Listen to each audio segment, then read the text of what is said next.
financially incentivized. Correct. And so when they do have these adverse events, when they do have overdoses, addiction, all these different things, and they've switched to this drop-down system of reporting, like how do those adverse events get reported and how do they get documented? Now, they would still heavily encourage you. That's the part where I was going with the it's kind of it's an unspoken thing. Does that make sense? So they would say, if you hear about an adverse event, you have to report it. And there would be emails about if there's an adverse event, you have to report it. And trainings on if there's an adverse event, you have to report it. But that wasn't what happened in the field. If you reported something, all of the sales force is pissed at you because you just fucked their next 6 months, or whatever it is. So I think the most recent data, and this is med device, I don't know if this is pharma, but less than 2% of adverse events are reported. And that's also So the a case huge with vaccines, disproportionate. right? That's the vaccine, the VAERS report. They said it's somewhere in the neighborhood of 1% of adverse events get reported. I would believe it. And they're not even asking, though. I have a friend who, she's a clinician. She's a surgeon in Houston. She trains Muay Thai. She's lean. She runs marathons, phenomenal shape, 34 years old, had to get vaccinated for her job, got vaccinated, got boosted, started having blood clots.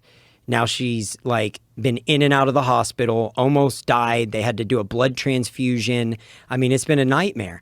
And I asked her, did they have, and I'm not, and she got it after her booster. And I'm not saying that's what caused it because we'll never know. But I said, did the hospital ask you or even begin to ask questions is anyone even alluding to that potentially this could be caused by that? And she said, no, nobody's brought it up. And she works at the hospital. So I'm like, wow. Man, that's so crazy to me. It is crazy. And so they're trying to figure out a way to continue promoting these drugs, whether it's the COVID vaccine or whether it's any of these other drugs. And the best way to do that is sort of minimize the exposure to the adverse events. Correct. And then the other issue is you could have to recall, depending on the nature of the adverse events. You could have to recall. Did this data show up in studies? Now you're under a governmental investigation.